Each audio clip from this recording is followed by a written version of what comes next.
Hi,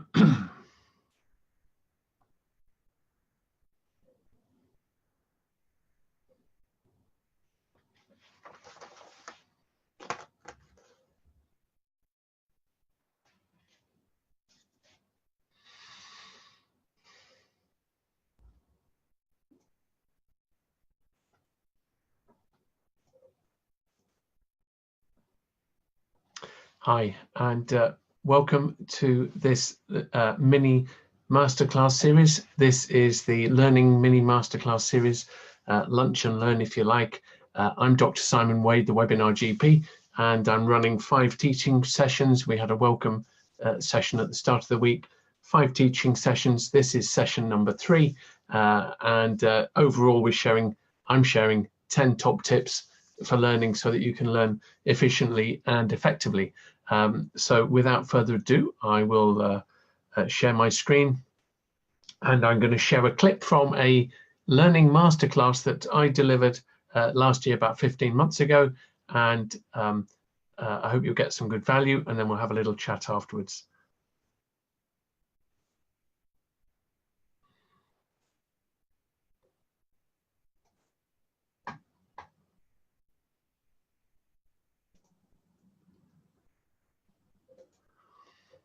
Okay, here we are, the science of learning and how to make things stick efficiently. So we've already looked at pseudo work versus real work, overcoming procrastination, and then on the second session, getting your mind right and the fluency illusion. Today we're looking at the 5th tip to do with quizzing, and more specifically quizzing yourself and watering your brain, which is maybe not quite what you think it is. Okay, so without further ado, have a listen. Okay, so number 5 is a real tip for learning. Quiz yourself. So quiz and recall, or the self-testing effect. Active retrieval is another word, another phrase that is used for this. So you've done some learnings, whether it's attending a webinar or doing some personal reading or listening to a speaker at a conference. You're then going to try and retrieve what you've learned, retrieve the memories, and that actually strengthens the memories of what you've learned. So for example, filling in your learning points survey after a webinar or after any learning activity, spending some time reflecting on what you've learned, trying to write down a few salient points, really helps strengthen the learning and the memory. Another tip with quizzes, they've done research showing that if you actually test yourself on a topic, or you're tested by the presenter or the teacher, if you're tested on a topic before the actual learning exercise, research has shown that if you take that test before the learning and then you have the learning and then you have a retest afterwards, the group that when they tested this with 2 groups, the group that had the test before the teaching, they outperformed the group that was given the teaching without first having the test. So disfluency, it's a lot harder to close the book and then try and remember the answer than to just read your notes and just keep on grinding on. So quiz and recall, self-testing, active recall and retrieval. Okay, number 6, space it out. Now, some people use the phrase water your brain. So we're not talking about hydration here, we're talking about distributed learning. So if you're watering a plant, it's much better to water the plant a little bit several times through the week rather than one big dump of water once a week. So space out your learning. So there's Ebbinghaus forgetting curve, and looking at going back and looking several times at a piece of work in terms of helping to embed it in your memory. So let's say most people say before an exam are likely to cram. I remember cramming before some of my final exams, back at an end of year exams back in medical school days, but research shows that if you space the learning out over time rather than doing it all in one block, you perform a lot better. So if you had 3 hours to study a piece of work, It's better to do that study over 1 hour on 3 separate occasions, several days apart. If you've got to try and recall that for an exam or a test, say in a week's time, much better to do that rather than one block of 3 hours of study. And you can get a sense of how that works by looking at the graph there. So in between study sessions, you do a bit of forgetting, and then that little bit of forgetting is a desirable difficulty that forces you to go back and retrieve information that you've already looked at. And it's a really important rule that optimizes the quality and effectiveness of our learning. It's not how much time you have, it's how you distribute that time. So there's something called a Zeigarnik effect. Bluma Zeigarnik was a Lithuanian psychologist back in the days of the Soviet Empire, psychologist and psychiatrist in 1927. The Zeigarnik effect. He discovered waiters. If a waiter's taking a big order, before they're paid in a restaurant, they remember the order really well. As soon as they've been paid, they don't have nearly such a clear memory of the order. So when something is open in our minds and it's not a finished task, your mind holds it in its consciousness. So your mind doesn't like unfinished business, so it's holding the information there and working on it. So you can use the Zeigarnik effect in 2 different ways. So when you're working on something, just get on and get it done, complete it. So if you're doing say a CPD webinar, fill in the learning point survey straight after, and then it's done. And you can not waste energy having it in your mind. If you go and fill in the learning points survey for your own appraisal, you can download it after you've completed it. If you leave it a day, then you're using a lot more energy trying to hold that in your mind. So researchers call this, in a related sense, attention residue.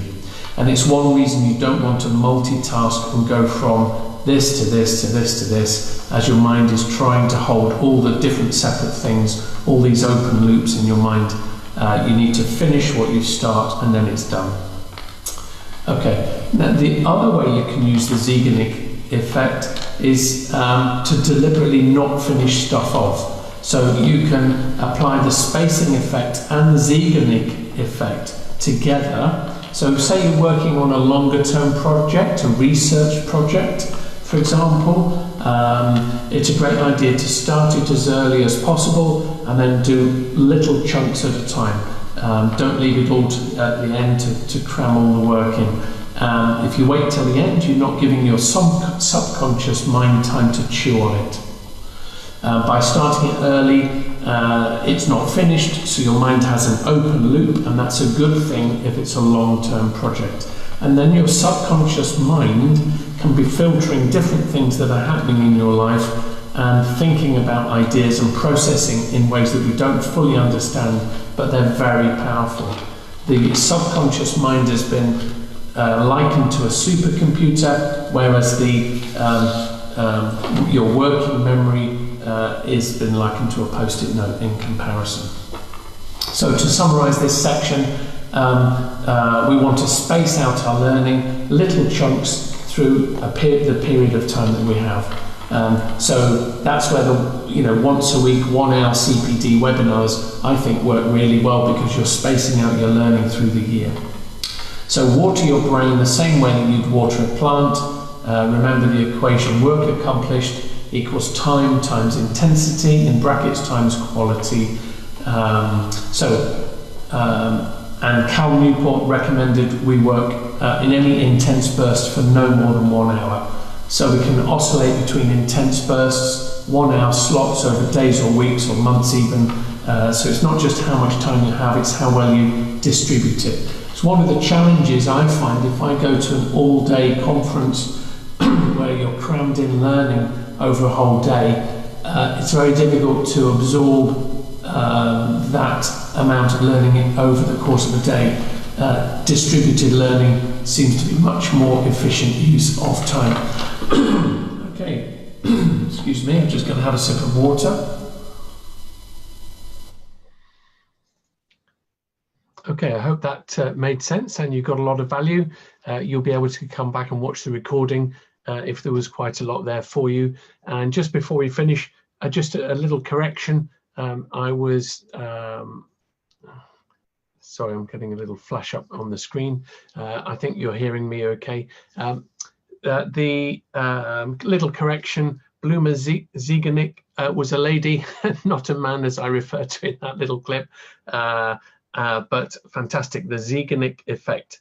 And if you're working on a project, the idea of having breaks, spacing the time keeps that open loop so that your subconscious mind, represented on one of those slides as all that submerged section of the iceberg, can be working away in the background, mulling over the challenge or the problem.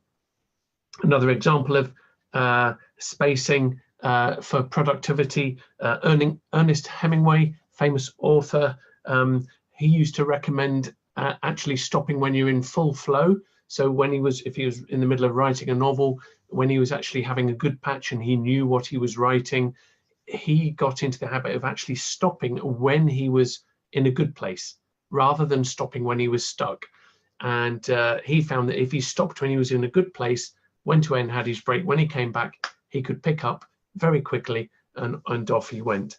So some examples of the Ziegenig effect. I don't know if you've come across Ziegenig effect. Let me know in the comments below.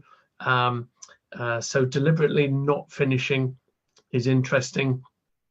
I did have somebody ask me before, why the iceberg? So it's a good metaphor, good sort of visual image for conscious mind being above the surface, subconscious mind below the surface. Do you know how powerful your subconscious mind is? And you can use that Ziegenig effect. If you've got a problem, don't worry, don't get stuck on it. Move on to something else, and your subconscious mind can be working away on that. And then often the answer or the solution that you're looking for, it'll come to you later. So another variation of the self-testing, just before we finish. So self-testing, really interesting idea. Do the test before you've even had the learning, and then you will actually learn more. And there's something with that about getting your brain focused on particular subject areas. So the idea is, by doing the self-testing, one of the ideas about why this might be so effective is it's getting your focus on particular topics. So your reticular activating system has been primed on those questions. You know, you may or may not have got some of the questions correct. You may have made some mistakes, but because you've been looking at the particular questions, your reticular activating system, RAS, reticular activating system, is primed so that when you come across the training, you sort of spotting it and it's going in, because you've already primed yourself. So testing before the learning, really exciting. Anyway, I hope you found that helpful. Enjoy the rest of your day. Please leave a comment and share. You know, click the like, give me some love.